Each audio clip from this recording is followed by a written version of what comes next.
Hei alle sammen, og velkommen til... Beklager, I'm supposed to do this in English. Hi everyone, and welcome to this panel on being trans and migrancy for Transgender Awareness Week in Bergen. I'm very happy to be here. My name is Marwa Ibrahim, and I work in verden in our Oslo office, and I was asked to come here to moderate this panel. Today, I'm here with Newt and Wesam al-Madani. I'm going to let you both introduce yourself a little bit, what you do, your names, pronouns, of course, and anything you want to share. Maybe we start with you, Newt. Yes, my name is Newt. I use he, him, and they, them pronouns. I'm the leader of the board of verden Oslo-Viken, and I was invited by verden West for this panel today. I'm really happy to be here, and I've already attended some of the events, and everything is amazing. A little bit more about me. I originally come from Cyprus. I spent about 5 years in Greece and moved to Norway about 3 years ago. I'm a marine biologist, but I'm also thinking about changing career and doing something more in the social sciences. Hi, my name is Wesam, as you said. I didn't change it yet, okay? Actually, I am a writer and I am part of the board in Oslo. And I'm studying social works also in the same times. I came to Norway like for 3 years ago. And what more? I came from Middle East. That's it. Yeah, that's perfect. So, the topic today is being trans and having a migrant background. And so we're going to go a little bit more into the details of this, everything from accessing care to discrimination, to what it's like living and adapting to the Norwegian society. But first, I would like to know a bit about what your thoughts are on what is the situation for trans people that have migrant experiences in Norway today. Maybe you can start. Yes, it's quite a peculiar situation with having both identities as trans and as a migrant. Because in a way, you're expected to be, as a trans person or as a queer person, to be thankful that you are in a better, so-called better society now. And you're kind of asked not to ask for anything more and just be thankful that you are not afraid of your life anymore. But the reality is that we need so much more as every other human being and trans person than just to be physically safe. We need to have, some of us need to have access to healthcare. We need to have, to be able to dream of a fulfilled life. And currently that's not an option for us in Norway, because we're constantly ignored and pushed to the sideways, because it's already enough that we managed to come here and we're not deserving of anything more. I don't know if you agree or have something else to add. Actually, I agree. And being a double minority, it's not any easy, because the society you come from, they don't want you. They just give you like hate feeling because of, you know, social control and everything. And the other side, you are a stranger for the Norwegian culture, so you don't have like ingang instill them in a way. You are not familiar with the culture, so you end alone in this. And being, as you said, like physically safe doesn't mean that you are mentally safe, because we are a social creature. We need a society. So if we don't have a society around us, if we don't have a family, we don't have a friends, so how we should survive? So I will not talk right now about the healthcare, because this is a long discussion we're gonna open. But right now I'm just talking about the social life in a way. I mean, we've talked a lot about this, because I've known you now for a couple of years, about what it's like to feel like you don't fit in the society that you meet here,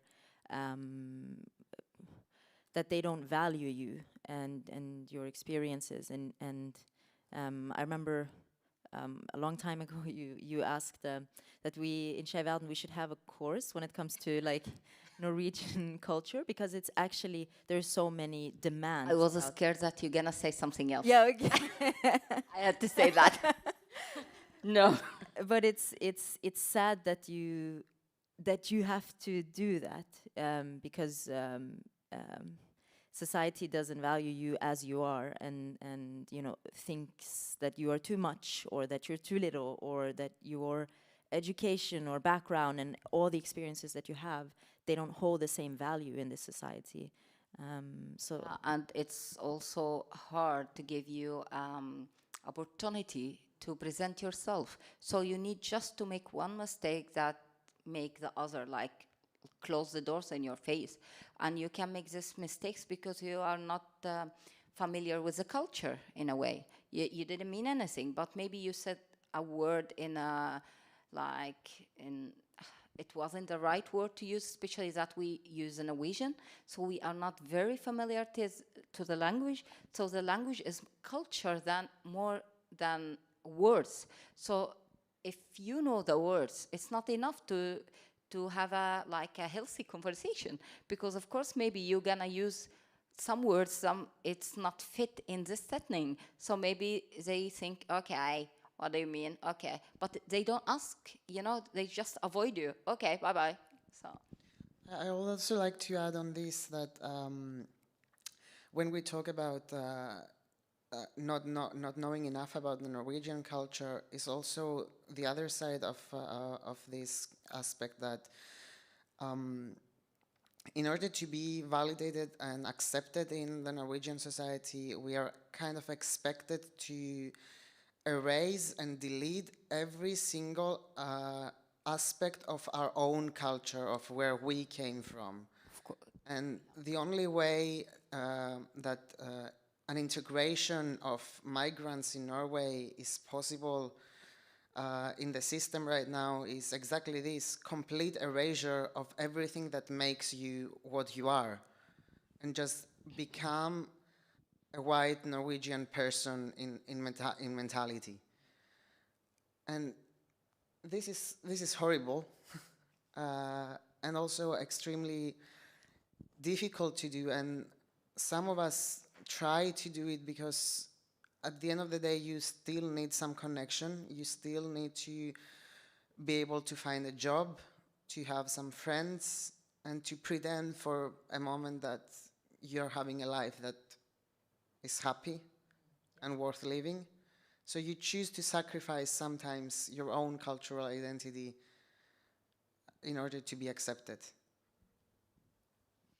Well, touching on that topic now, you both mentioned a bit about work, and I mean, there are a lot of things, accessing healthcare, there are a lot of aspects to the life of someone who has a migrant background that's important. And one of the places where a lot of trans people with migrant backgrounds experience discrimination and racism is in the work market. And your experiences are specific, because it's different than like trans people with ethnic Norwegian background. Can you talk a bit about that? I know you're a writer and you're a marine biologist. what has been your experience, both in work and housing market? What is it like to come here and meet a system that isn't adapted to you?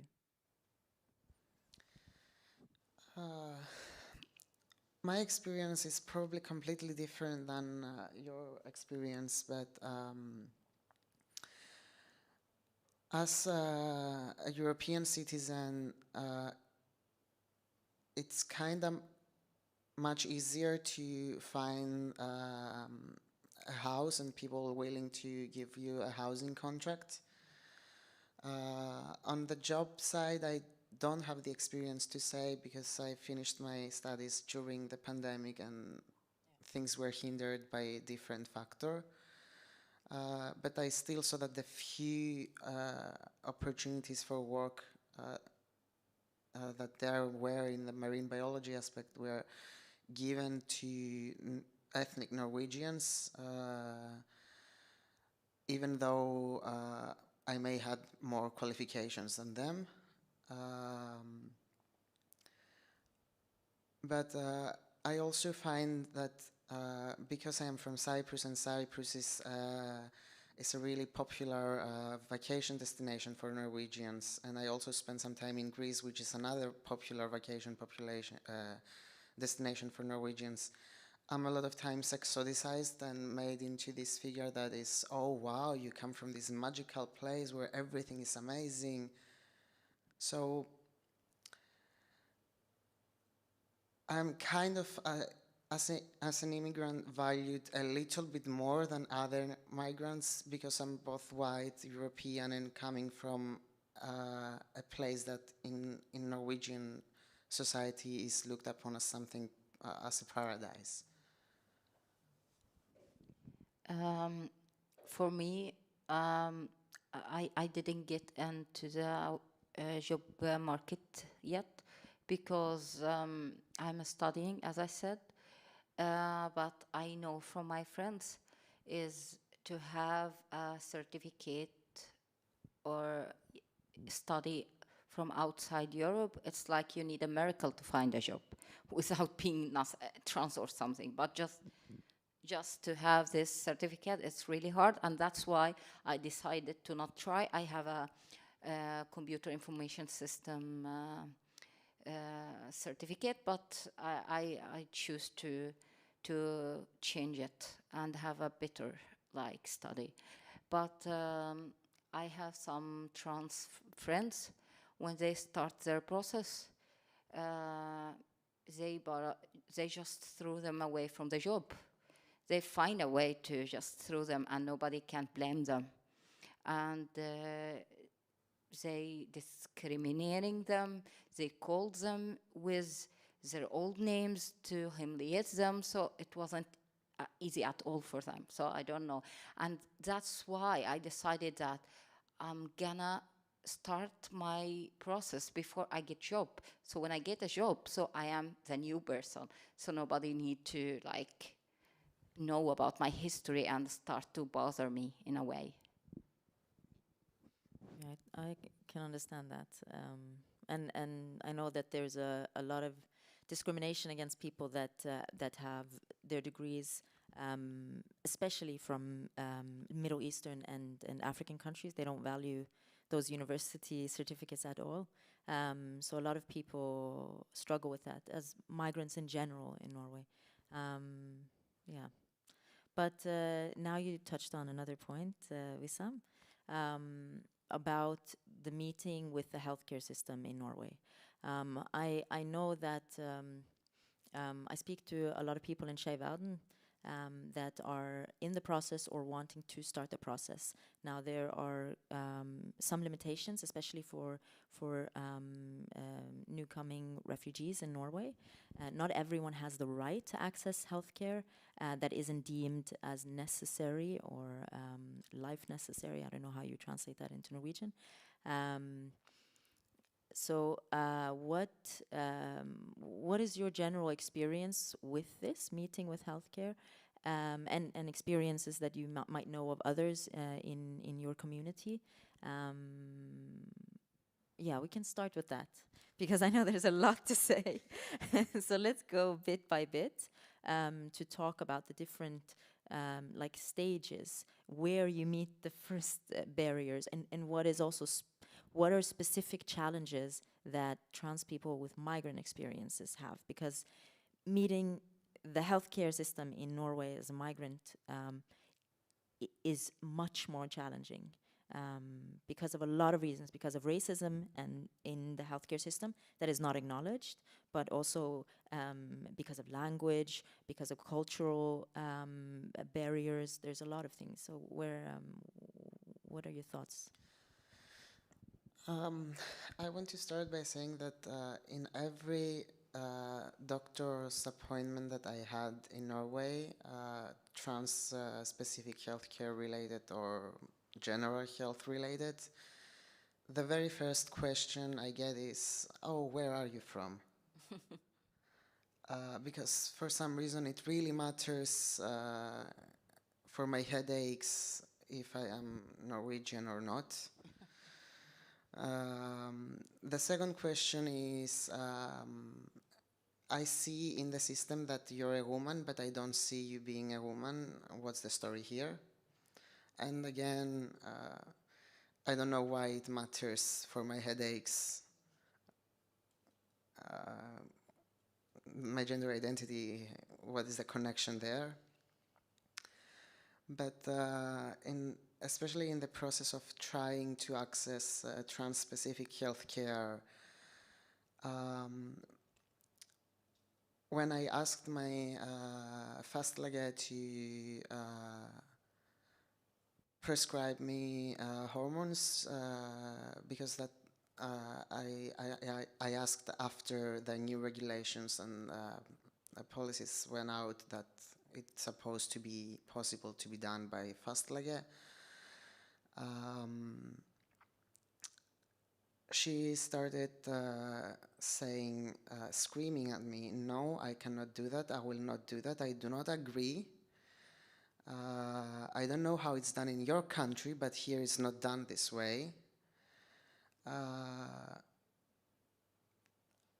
Of course, I went into instantly into a stressful panic situation, and my response was not calm and like integrated enough.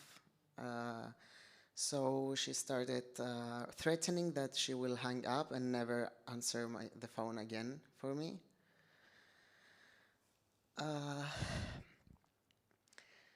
Then, without even asking me, she referred me to Rick's hospital, which was something that I didn't want, because I knew that Riksen would never accept my application and would never go forward with providing me trans-specific healthcare because I'm non-binary and I'm not willing to pretend to be a binary trans for them. So she referred me there, and of course we got a rejection letter, and she called me and told me, I told you so. Then I changed the fastlege. I found someone that is a little bit better and referred me to the endocrinologist at the local hospital, and the process was completely different, but that was only because the specific doctor was more willing to defy the mighty Riksen and start the process differently. But that is something that I see from a lot of trans and especially non-binary people, both Norwegian but also with migrant background, that we are not, what we ask our doctors is never taken into consideration. Our opinions about our bodily health is never valued. And the doctors always find a way to invalidate us and remind us how much we do not fit in this society and in the health system. Well, I'm a little bit luckier than than you because I have pretty understanding fastlege. But the issue is, the first surprise was that I need somebody to evaluate me. That was a little bit weird because, for example, if you apply for a social help in NAV and they check your account and you have like a lot of bills to pay, and they said, okay, you choose this. You need to take the responsibility of your decision.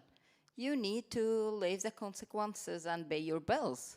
But when it's about your life and health, no, you are not grown up enough. You need somebody else to take care of you and tell you what is good for you.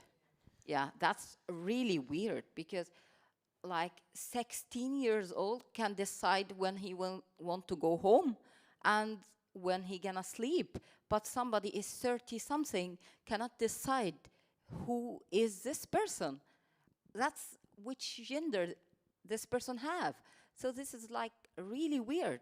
Like how supposed to be that they know more about me than me? So in the first place, so that was a little bit weird. When I heard about that, I was like, okay, let me think. This is weird. That's the first thing. And then they sent me to, my fastlege said, I can't do anything. The DBS should do that. So I don't have anything to do, but I will send you to the DBS. I went to the DBS. And then, okay, no, you are not ready and stuff like that. And they send me back to the Kommune. And then I get help from the Kommune. So after like 2-3 months, it's, no, you need to go to DBS again.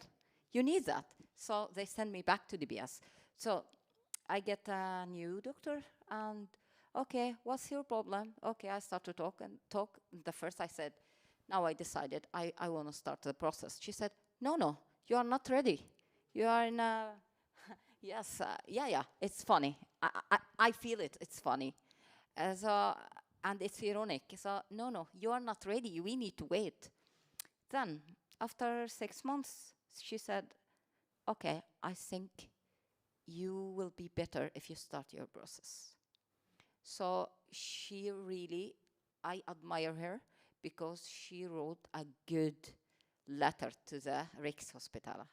So I get an appointment after like less than 1 month from her letter. So she wrote it very good. But then I start to be fucking scared because these people gonna evaluate me by using the Norwegian culture and that I didn't belong to. So the things will not be right. Like, because the gender is something, but how we act this gender is more like social codes. So, for example, here in Norway, the men don't talk a lot. They are like calm and stuff. But the women, they talk a lot. But in my country, the women don't talk a lot and the men talk a lot. So if she saw me talking a lot, she will think that I am a woman? Or what? Should I like explain to her or him that why I do everything I do? How I sit down, how I walk, how... So that's scary. That's the first thing I was thinking about. Then the first meeting, the doctor there in Rikshospitalet asked me, well, I can see that you didn't change the gender in your papers. Why you didn't do that? I said to her, Herregud, I am stateless. Like, I don't have a passport. I'm a refugee.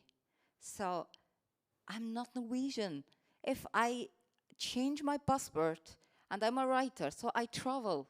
So if I need to travel, like for example, my last novel was nominated in a competition in Qatar, for example.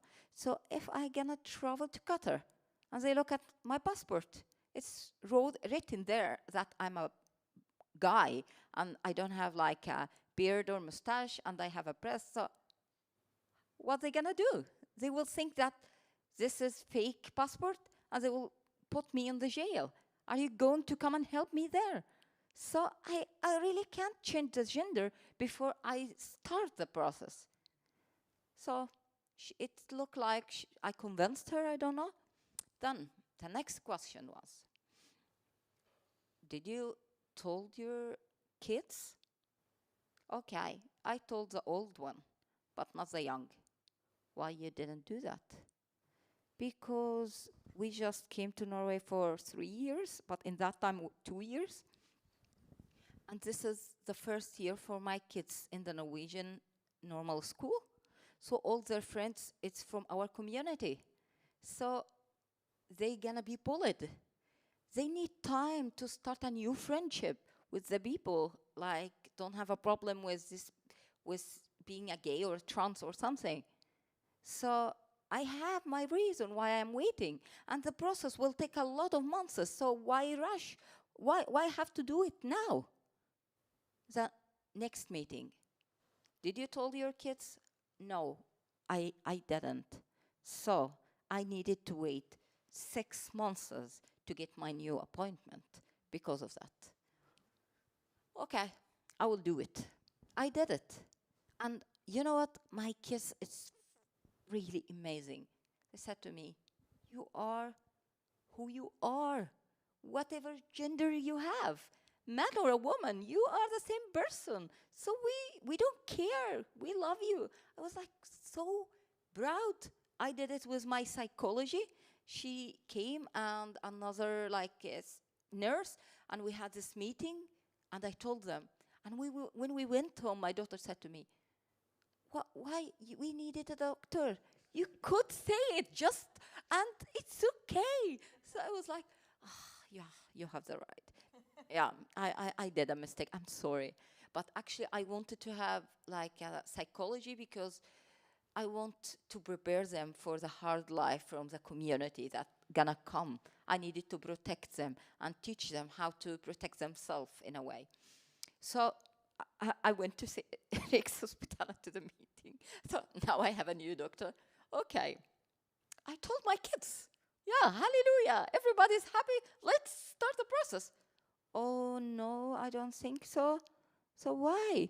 Yeah, because you were here for 3 times. You need the 4th. You need to, yeah, okay. So he said to me, I think you are ready to start. I think you need to start, and everything is okay and stuff after the meeting. Yeah, but you need still another meeting.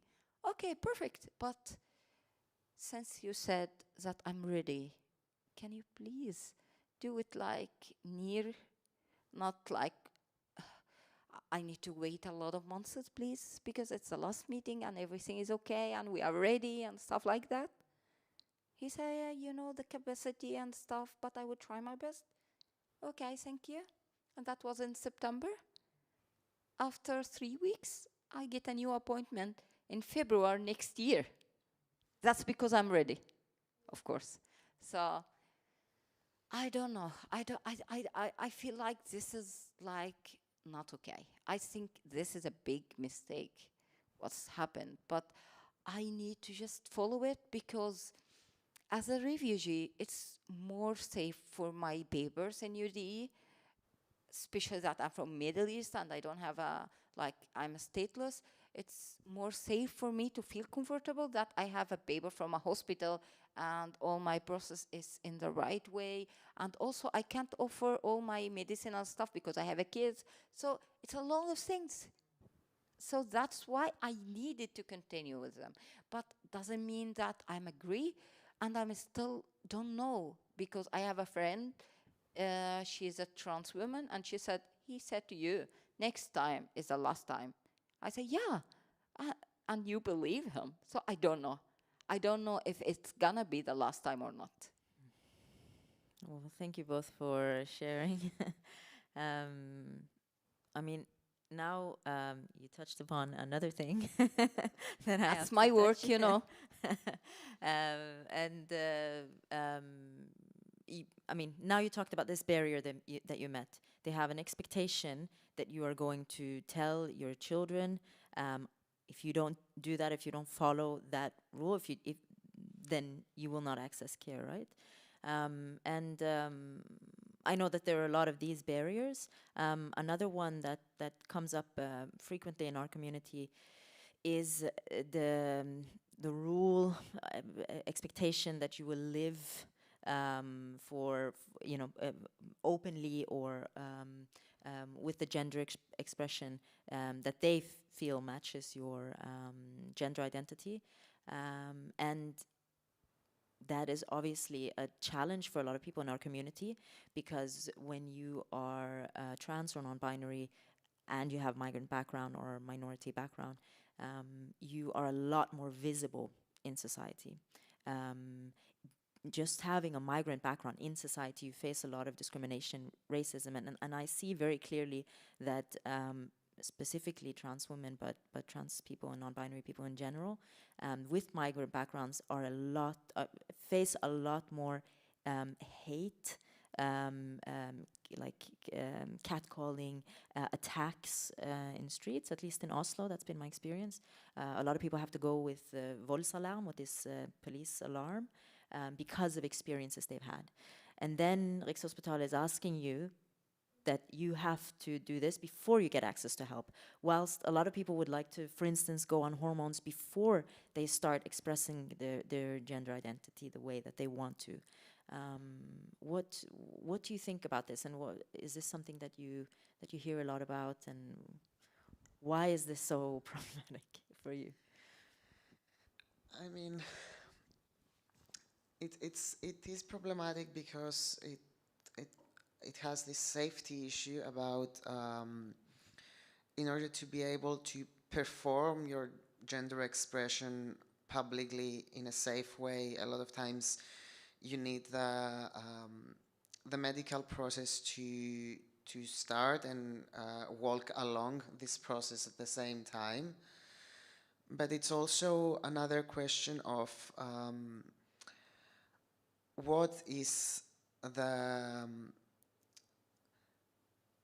the goal, the end goal of each person's transition, with what standards is defined.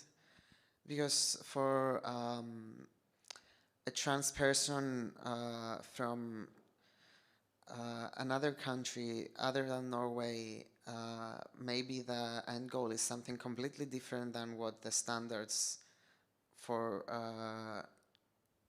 Norwegian trans people are, or at least the majority or the stereotype, let's say, of the Norwegian trans community. And who is, what gives the doctors at Riksen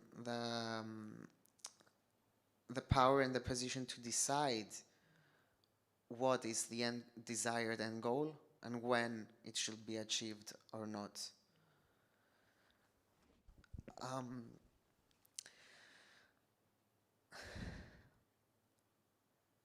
It's a very difficult topic to navigate, because at the same time the performance of the gender expression is completely different from individual to individual. So there is not a general rule that we can say for migrant trans women this is it, for Norwegian trans women it is that, and so on.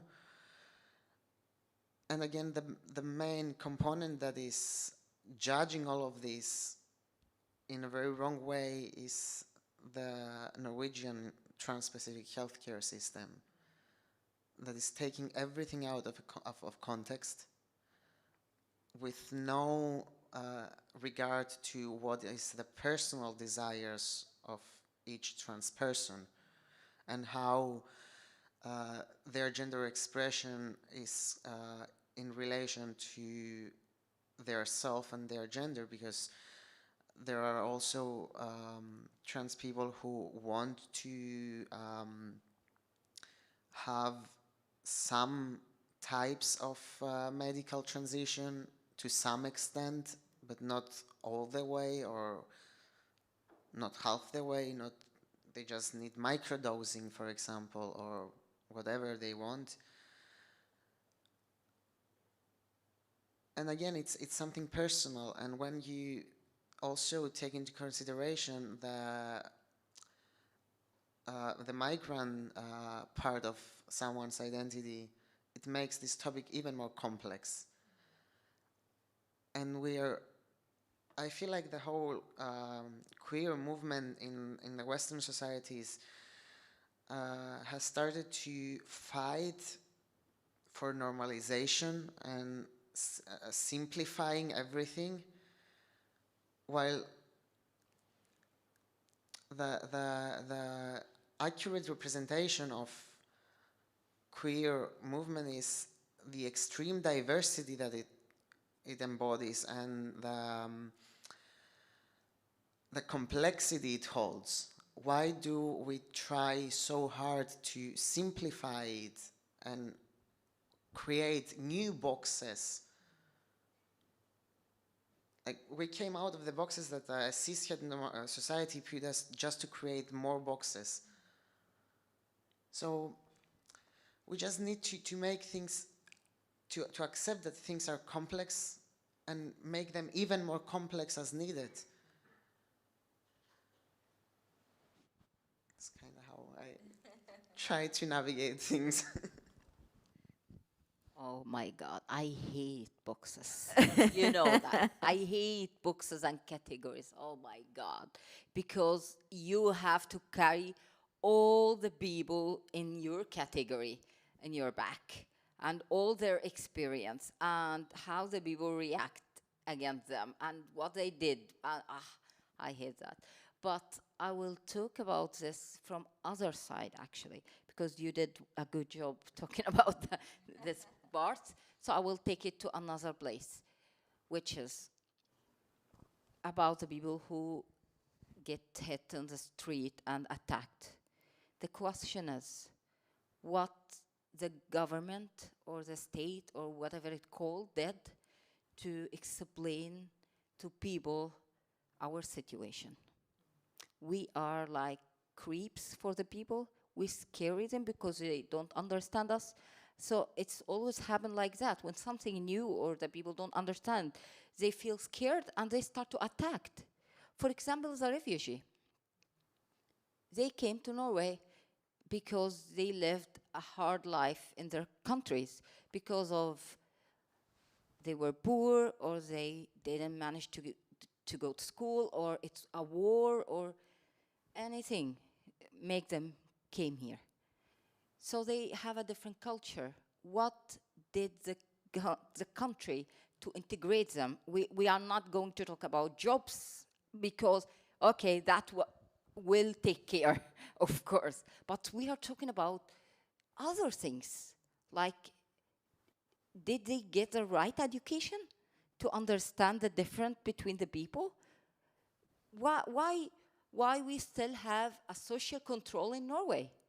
Why a trans child or youth or grown-up need to go to school, Norwegian school, like norsk school, norskopplæring, with the people he escaped from? And yeah, I understand you can't have a special school, but at least you prepare the people to meet this person. Not just put them on the same books and, yeah, eat each other. Okay. And then I ask them, okay, what do you think about the gay people? Oh, yeah, I don't have anything to say. What do you think about the trans people? I don't have anything to say. Yeah, godkjent, vær så god. So that's the only thing they hear about when it's about us. But did they get the knowledge? Did anybody try to explain to them? Why we expect that the people will just respect us and hug us in the street and thanks God you exist, if nobody like try to explain our situation, our history, our case and everything to the people. So I don't want to just blame the people, but I want to blame the society also.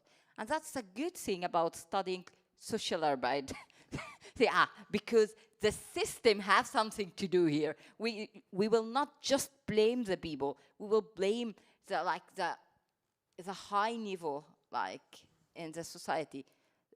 what you did to the people. Did you educate the people enough? So I think today it's not only us some suffering, but it's also, I have a friend, they are trans and they are totally Norwegian and they have a Norwegian background and they suffer also. So it's a big issue here. It's not only about us. No, definitely not. And when you're talking about norskopplæring, altså voksenopplæringen, I mean that I've read a lot of the regulations. That system is focused only on learning Norwegian so that you can get a job. Like they have one goal that they're focused on, and all the other things that what you're talking about doesn't matter. Yeah, but the problem is we are not a machines. Yeah, I wish if they understand Yeah. that the work is not the only thing. If you have a bad mental health, you are not going to job. Yeah. You are not going to work. So please.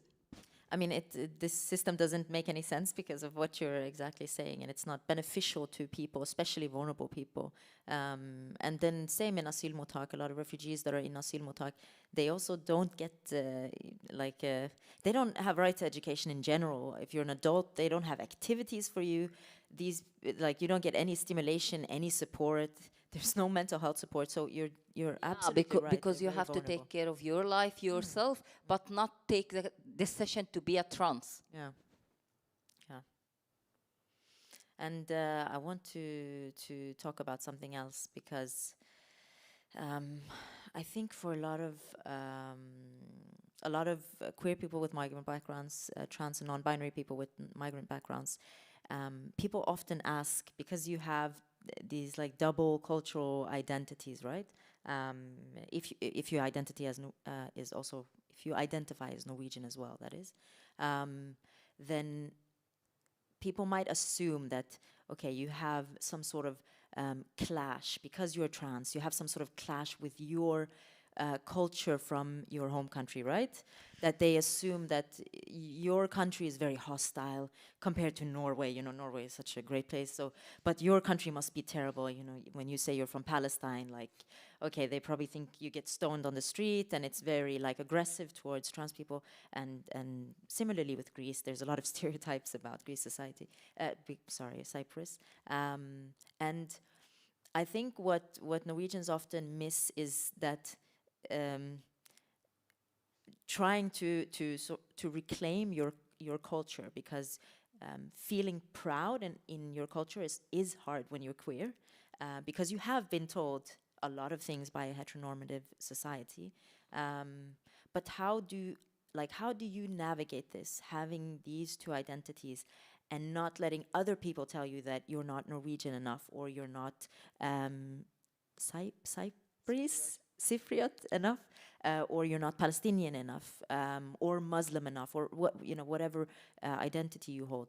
How do you navigate that, and what do you tell to those people that try and deny you your identities, your multiple identities? I will just say one thing: colonialism.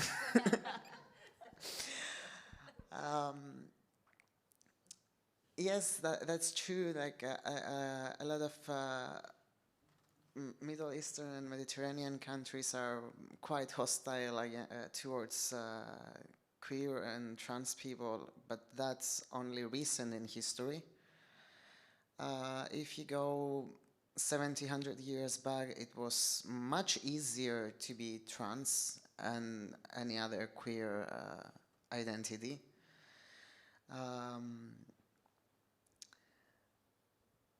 There is a Greek documentary about a trans woman, one of the oldest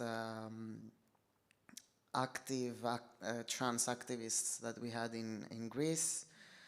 And in that documentary that was about her life, she said that in the 50s, people didn't care that I was trans. They loved me the same as everybody else. But now being about 10 years ago, I'm afraid to get out of my house because I'm trans. And what changed in that time frame and a little bit before that, depending geographically where you are, is basically the massive adoption of Western and Western-sized Americanized social standards that brought this binary, biological binary, as a hot topic. But before that, things were much easier for trans people, and in many countries, it's still much easier to be trans than to be gay, for example. And we can take the example of Iran in this case, where it's not only legal, but it's encouraged and it's enforced to gay men to go through medical transition and legal processes to become trans women. But it's illegal and punished by death penalty to be gay. And another example I want to take is from a workshop that we had earlier today, and the facilitator told us about a case where a trans man went to an organization asking for help because his family, his brothers were hunting him down to kill him. And the reason was not that because he's trans. They accepted the fact that he's trans. The problem was that now you're a man too, so you have rights to inherit things. So we will not divide everything in two, because in that country only male sons are allowed to inherit. So now they will have to divide everything by 3, and that was the problem of getting less monetary value out of the inheritance. But the important point is that the fact that he had the trans identity was not a problem at all. Another example is that in many places it's much easier for lesbian women to be accepted as, or they are, it's much easier for their friends and families and societies to be seen as men rather than women loving women. So we think that this, like being trans in some countries is very horrible and the worst thing that can happen to you because the society is so hostile there. But that's not true. We put these Western glasses when we are looking at something that is not Western.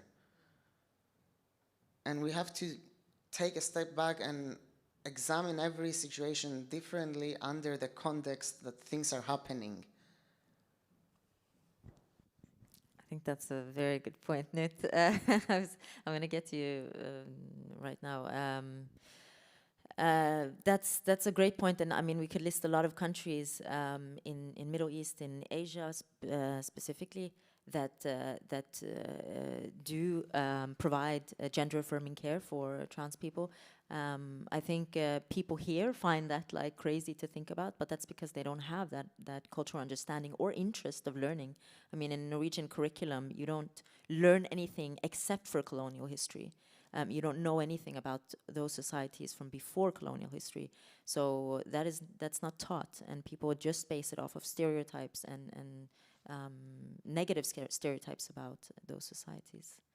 What would you like to add to this one? Actually, it's a little bit weird to say that in the Islamic history, there was a trans people, and there was a gay people, and there were lesbian people who live in peace, and they had a normal life. And we have like evidence in the literature. What I like about literature, it's a documentary. So you know how the people lived, because the normal books which talking about a period is always carry like the ideas of the writer, but the stories, the poems, they don't lie. They just tell you the real truth about how it is.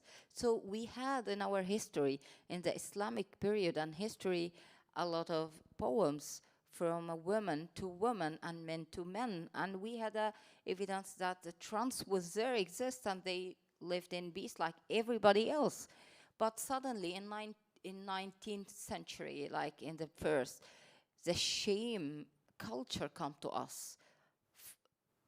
Suddenly the society changed and the Islam become more conservative and everything is just not allowed. Everything shame. Everything becomes shame, even normal life. So that's one thing I would like to say. And also, when we're talking about the trans situation, for example, in Gaza, if you have a physical issue that you can show, okay, that's acceptable. Yeah, you have an issue you have to fix.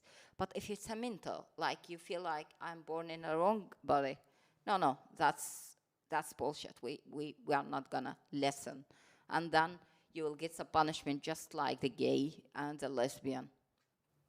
And still, if you have a physical issue and you trans yourself, don't wait that the society will accept you.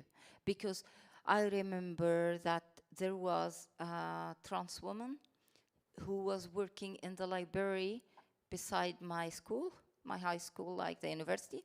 So I remember that everybody like whispered and like pick on her, like, see, because she had a little bit like beard, so, but she had a hijab also and a dress, and just they make laugh of her, and she really, like, I was like very sorry to see what she going through everyday life. So it's really hard and horrible. But still, I don't understand when the people think like, for example, Norway is the best in the world or USA is the best of the world, because I don't think that perfect system is exist. It's always a problems in every system because we are a human, not perfect. How we gonna create a perfect system? So every place have like advantage and something we can't like go through. It's something make our life harder. So here or there. But when we are talking about the identity and this stuff, I focused.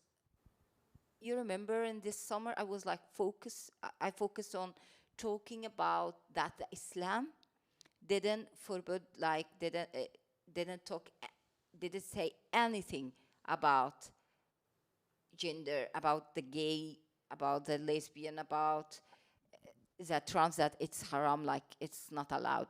No evidence. I mean, no evidence. And anybody can challenge me, can just come, welcome. So we can have a panel about that. Okay, you will get challenged tomorrow when we go to voksenopplæring. Okay, I'm looking but forward. I'm looking forward to it. I am looking forward because you know what? A lot of trans or gay people I know, they choose to just leave the religion because they don't feel acceptable. They don't feel that they fit in. But for me, I feel proud to say I am trans, I am Muslim, and I'm proud of that, and I will keep it like that. Because my identity is all of these things. I can't choose a gender and lose everything else. And nobody has the right to take anything from me. I choose which religion I will keep. I choose which way in life I will go through. So I think this is a very important speech that we have to keep, that don't allow anybody to steal your life. Your identity is a lot of things, not only the gender. Your identity is your culture, your religion, your life. So if you feel that you don't fit in, that's okay. But don't leave because the others think that you don't fit in. So that's two different things, to not feel comfortable, or the people convince you that you don't have a place here. You are going to hell. God hates you. So this kind of speech, hate speech, I don't accept and I don't buy. And like, what's the word? No, now I just think Norwegian. Like, I just stop against this. I don't know the word. I understand. And I just want to say, when it comes to that, I mean, we've gone to a panel together in Kristiansand for Skeiv Sørlandsdager, and you spoke in the panel about being queer and religious, med Skeivt kristent nettverk. It was a great talk, and I think you're a really good representative for this, because a lot of people in our community, when they see you, they probably are like you saying those two words is so like stigmatized and so taboo, to say that you're trans and that you identify as Muslim. Those words hold a lot of weight, and there are a lot of people in opposition to that, Muslims and non-Muslims, that take offense to that. Right? I mean, Norwegians, I think Norwegians also react if you say, oh, you're queer, oh, but then why are you drinking? Are you Muslim? Are you this? Like, everyone assumes that you cannot hold these two identities. You remember what I said that time? I said, since we are talking about Skeiv, I will tell you a Skeiv idea. Do you remember? When we were in that panel, when I talked about, I don't think it's forbid, it's not allowed to be gay in Islam. So I said, first I said, since we are Skeiv, so I will give a Skeiv idea now. Well, I think when you speak openly about this, there are a lot of people out there that feel like they have to put that away, because often, I mean, religion is often something that you're introduced to first, at least, through your family. And there's also a lot of shame that can be connected to that, and if you've had bad experiences with your family. So I think a lot of people feel like you have to put that aside. Like, and maybe sometimes it's a fight that's too hard to fight, because people aren't comfortable with you saying those words, like, okay, we accept you're this way, but you cannot say that you belong to this religion. That is I was attacked from one of my friends. She said, if you say you are a Muslim, that means you want to kill me. I was like, no, I'm not this guy. No, I'm not gonna kill you. But but your people saying that they should kill me because I did this and this and that. I said, no, but I am one person, you know. You can't like reflect everything you lived in your life on me. And I still think that changing is a process. You need to take it step by step. So if you decide to choose your gender or your identity, or, well, you can't just leave everything back, because then something wrong will happen to your identity, you know. Because religion also is something we need to feel like survive everyday life, to have a contact with this big soul, is it God or nature or whatever it is, to keep the faith, to believe that tomorrow is gonna be better, even if we know that tomorrow is shitty like today, but still we have a small hope. So I feel it's a little bit important also. So that's why I feel like we need to support the people and telling them nobody has the right to take your hope from you. Nobody has the right to take your place in life or talk about God, because they don't meet God. So they don't know if God hates you, as they said. If I can add something to that, I come from a Christian Orthodox background, but I am an atheist. And I struggled a lot in understanding the balances between queer people who are also religious. And I kind of ended up with the conclusion, or at least something that made sense for me to understand the situation, that we need to differentiate between each religion as a state component and the church of each religion with the faith and the spirituality of each religion. Because when everyday people are practicing religion, they are practicing their faith and their spirituality, but what their religion, the state of their religion is saying tends to change in time, influenced by other things in society, and it's not always the most accurate representation of what the specific religion in question actually is. So I think if we always remind ourselves that people practicing a religious belief is different than the church of the specific religion, it makes it easier to understand how spirituality and queerness can coexist harmoniously. It's very true. From someone watching, yeah, should we go to that? There's a Can I have question. thank you. It's a little bit back to what we were talking about trans-specific healthcare. And someone asked, is the horrible treatment by Rikshospitalet also a question of class? So I don't know if you want to say something about that. I could say that to some extent, yes.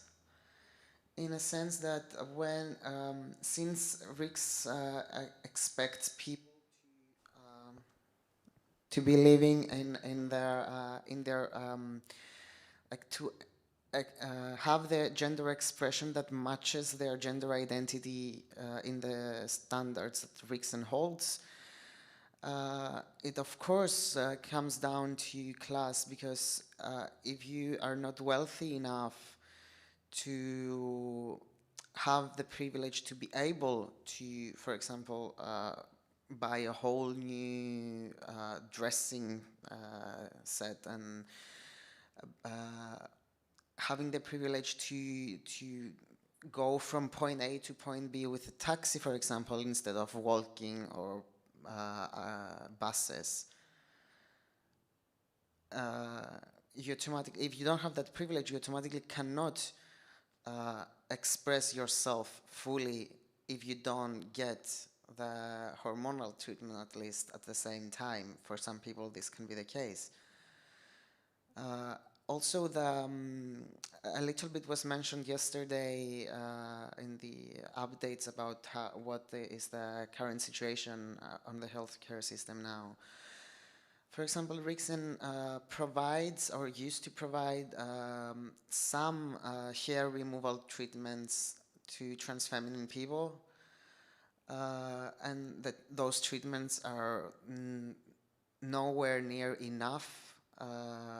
And this is also another question, another thing that can relate a lot with the migrancy as well, because 10 treatments of hair removal, laser hair removal, maybe are enough for a Norwegian blonde hair person, but with less body hair, but for sure not enough for a Mediterranean person with much stronger body hair and facial hair. So in order for you to be safe and indeed remove your facial hair if you want, you have to pay a lot of money on top of what is provided by Riksen, but at the same time, Riksen expects from you to go through that in order for them to be convinced that you're indeed what you say you are, and you indeed want this much. So yes, when you need to have some monetary privileges to co-support the process, it's of course a class situation involved. But Thank you. I have a question for all the people here and the people who watch us and the system. Why nobody of these people who work in Rikshospitalet is a trans? Not any one of them is a trans. Why? Why even not gay? And when it's about us, some refugee, why we don't have a represent there? Why nobody evaluate us from our culture? Why there is no immigrant doctor there with them to evaluate us according to our culture, since we need evaluating from them? Because I want to just add something.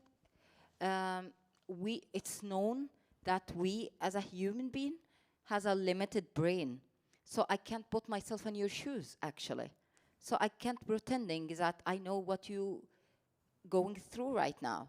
Even if you're telling me you are crying and you're telling me I like a sad story, but I don't relate because I didn't have the same experience. So I will never understand what you are talking about. So how they expect that the people who study psychology, especially the psychology education, this is like go slowly in developing because it's really hard. We are like like something hard to understand as a human. We are very complicated. So how they gonna understand us? We don't understand ourselves sometimes. How they supposed to understand us and evaluate us if they didn't have the same experience?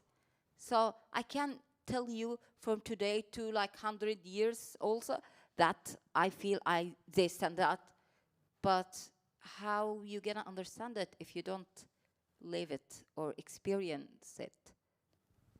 Thank you. I think that's a really good question, and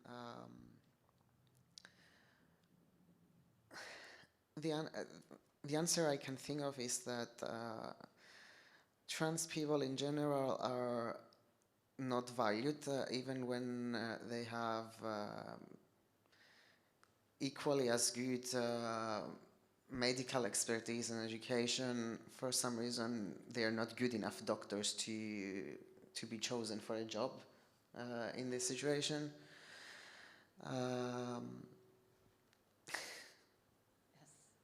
So yes, it's again the system pushing us out in multiple ways with no valid reason, but finding ways to just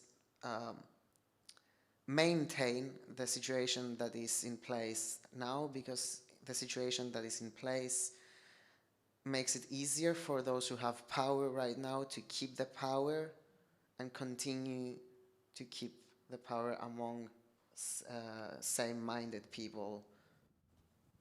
I agree, because my daughter, all her life, she dreamed to be a doctor. And when she came to Norway, she told the teacher in the Norsk school that she wanna be a doctor. And she said, don't even dream about that. You will never manage. Here we take high characters, and you are not gonna manage. After 2 years, my daughter get 5 from 6 in Norwegian and in English, and the other characters, all of them was sex.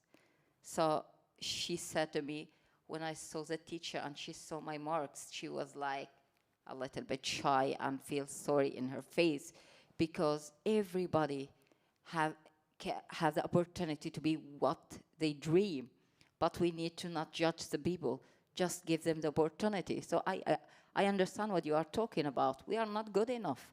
We are not good enough for the system. We are not good enough for our families. We are not good enough for our culture. So I don't know what we are good enough in being a trans, maybe, and Skeiv. That's what we can do. And it's really funny that because what you described right now is like everything around us reminding us that as trans and migrants, we're not good enough for anything, until we start believing that we are indeed not good enough even for ourselves. And then Rickson comes and says, but you need to be mentally stable. But how am I gonna be mentally stable if I am never good enough for you and your standards? Yeah. Thank you. Thank you. So we need to wrap up in a minute. Do you have a question, Luna? I mean, Wesam, you just asked the audience the question about Rickson and why there isn't a trans person there. It's not that trans people who are experienced in the field, especially one person in particular that I'm not going to mention because we all know who this person is, but it's not like that they have not tried to collaborate with Rickson. They just don't want to. And they see trans people as a statistic. How can we live up to their statistic so that they look good? And can you, as a person, fill that box for their statistic? Yeah, basically. Exactly. That's why I asked the question. Thank you. That's the answer I want. Okay, so to wrap up, I'm sure there's an audience sitting out there, maybe people that are new to Norway, that are just getting into this system, to this community, that aren't as well known or experienced as you are. I would like to wrap up shortly with just some words like what do you want for them, for those, because you've gone through this whole process and you've had to fight a lot. What do you want to see happen so that those people don't have to go through what you've had to go through? Or what is your tip to them for how to manage this shitty system? Maybe that's even better. Like, yeah.